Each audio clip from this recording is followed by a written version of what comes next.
오늘의 주요 뉴스입니다. 전국적 코로나19 확진자 가운데 절반가량이 무증상 감염으로 나타났습니다. 전주의 한 마사지 업소에서는 내국인 종사자 2명이 추가로 확진됐습니다. 전북 지역 단위농협 담보대출건이 농협중앙에 감사에 적발돼 직원 수십 명이 정직과 감봉 등의 징계를 받았습니다. 부실 대출 사례가 빙산의 일각은 아닐지 불신과 우려가 커지고 있습니다. 민주노총 전북본부는 대체 공휴일을 5인 미만 사업장까지 확대하라고 촉구했습니다. 이들은 5인 미만 사업장에 대한 차별을 해제해야 한다고 주장했습니다.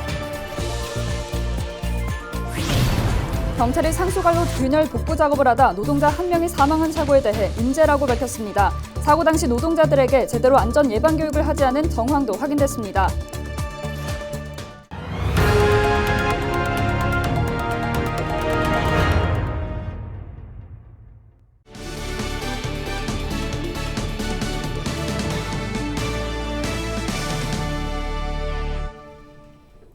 여러분 안녕하십니까? 헬로티비 전북 뉴스입니다. 전북 지역 코로나19 확진자 가운데 절반가량이 무증상 감염으로 나타났습니다.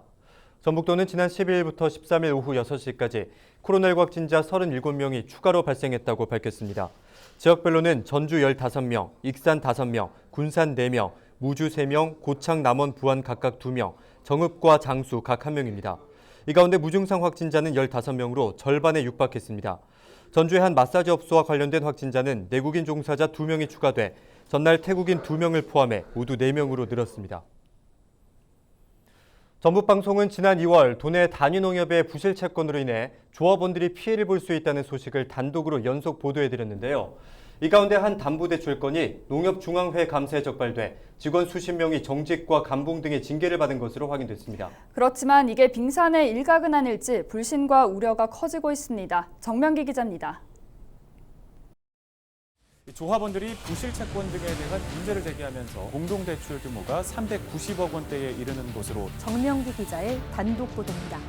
조합원들이 농협의 부실 채권에 대한 철저한 감사를 촉구합니다. 참다 못한 조합원들이 농협 문을 열어젖힙니다. 연락이 와가지고 이렇게 시간을 잡은 거야. 약속하고 틀리거든요, 지금? 양측이 합의점을 찾지 못한 채 갈등의 골만 깊어지면서 지역사회의 우려가 커지고 있습니다. 지난 2017년에 들어선 군산의 한 다세대 주택입니다. 사무용 집기들이 현관 앞 주차장에 흩어져 있고 공사 협력업체들의 유치권 행사 딱지가 붙어 있습니다. 이 다세대 주택에는 이렇게 공사비를 받지 못한 공사 협력업체들이 유치권을 행사하고 있습니다.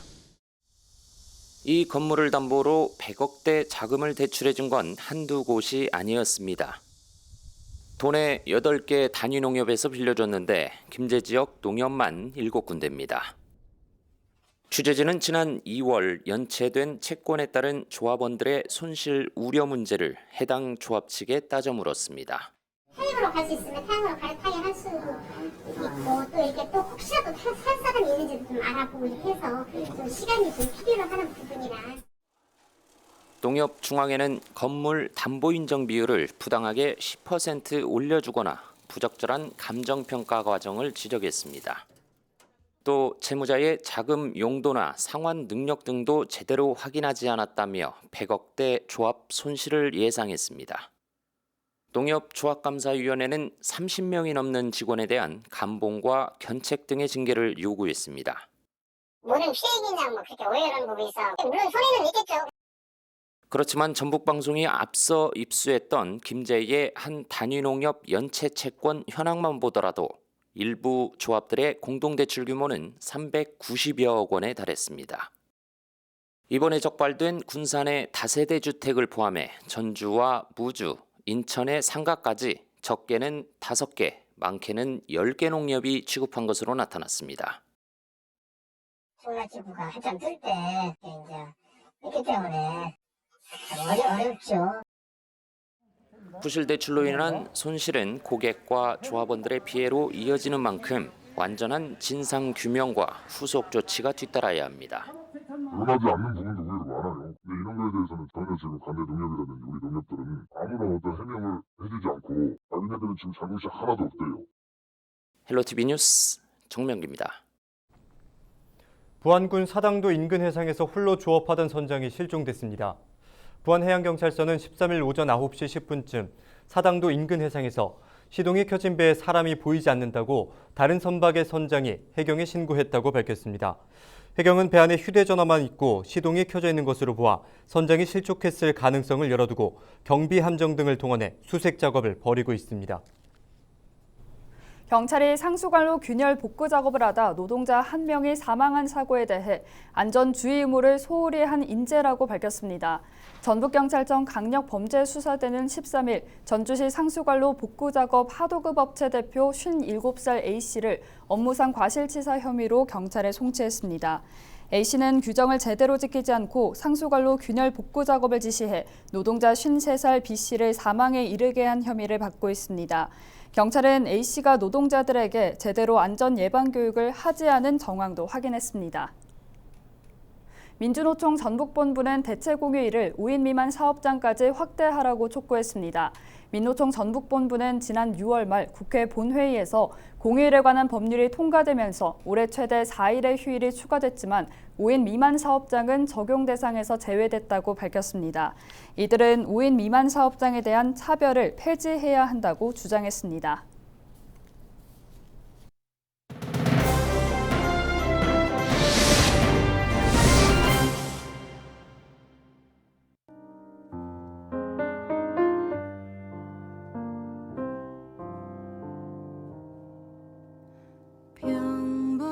(240에서 14로) 이 변화가 무엇을 의미하는지 여러분들은 아시겠습니까? 현재 생존해 계신 일본군 위안부 피해자 수입니다. 우리 정부에 등록된 위안부 피해자는 모두 240명인데 지금은 14명밖에 남지 않았습니다. 이 14라는 숫자 또 다른 의미를 부여할 수 있습니다. 8월 14일 광복절 하루 전날인 이날은 지난 1991년 일본군 위안부 피해자인 김학순 할머니가 처음으로 피해 사실을 공개 증언한 날입니다. 이를 계기로 전국의 생존자들의 피해 사실을 알렸고 일본군 위안부 문제가 국제사회에 알려졌습니다. 그리고 우리나라 일본군 위안부 피해자 기림의 날이자 세계 위안부 기림일로 정해졌습니다. 이날을 즈음해 각종 행사들이 열리며 우리가 아픈 역사를 잊지 않도록 하고 또 일본군 위안부 피해자들의 아픔을 함께 나누고 있는데요. 꼭 이날이 아니더라도 우리는 위안부 문제를 어렵지 않게 접할 수 있습니다. 매주 수요일이면 전국적으로 수요 시위가 열리고 또한 전국 곳곳에 또 세계 곳곳에 평화의 소녀상도 설치되어 있습니다. 온라인에서도 일본군 위안부 문제 연구소 아카이브 814라든가 정의기억연대 홈페이지를 통해 관련 기록과 위안부 피해자들의 이야기를 접할 수가 있습니다. 우리 민족에 대한 일본의 만행, 그 과거는 아직까지도 청산되지 않았는데요. 이 과거가 과연 청산할 수 있을 것인가라는 생각도 듭니다. 지금 생존해 계신 일본군 위안부 피해자 할머니 14분은 모두 85세 이상의 고령층입니다. 평균 92세. 여기 할머님들의 건강이 날이 갈수록 나빠지는 것도 걱정입니다. 일본의 만행에 대해 분노하고 사과를 요구하는 목소리가 높습니다. 해야 할 요구는 당연히 해야겠고요. 우리의 어머니, 우리 할머니가 겪은 고통을 이해하고 그 아픔을 보듬기 위한 노력에도 우리 모두가 관심을 가져야 할 것 같습니다. 지금까지 헬로티비 브리핑이었습니다.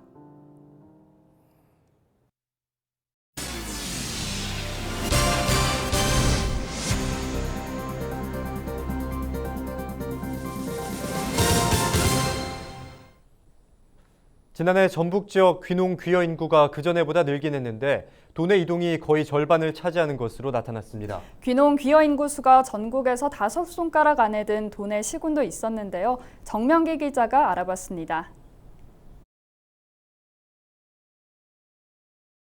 임실에 한 사과밭입니다.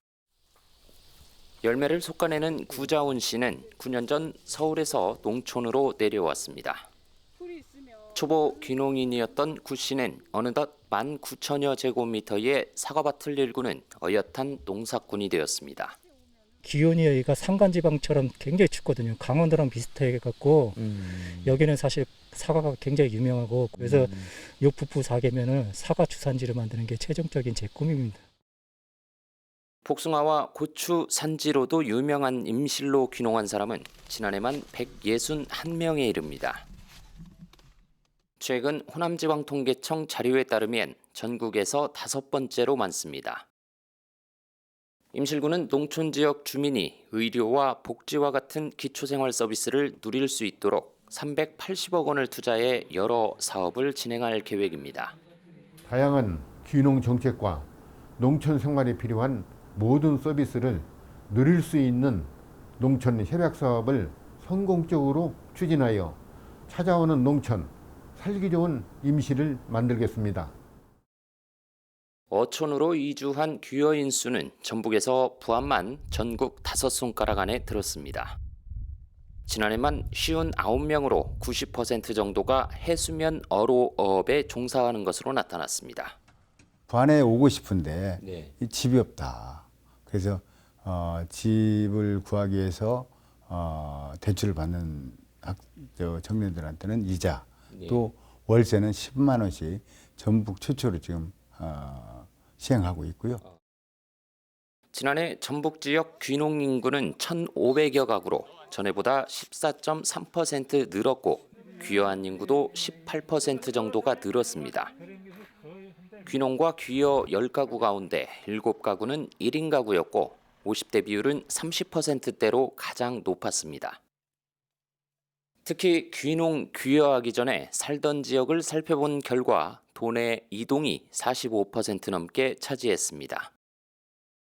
이번 통계는 통계청이 농림축산식품부, 해양수산부와 공동으로 집계한 결과를 호남 지역 중심으로 수집 재구성했습니다. 헬로티비 뉴스 정명규입니다. 이상으로 뉴스를 마칩니다. 함께해 주신 여러분 고맙습니다.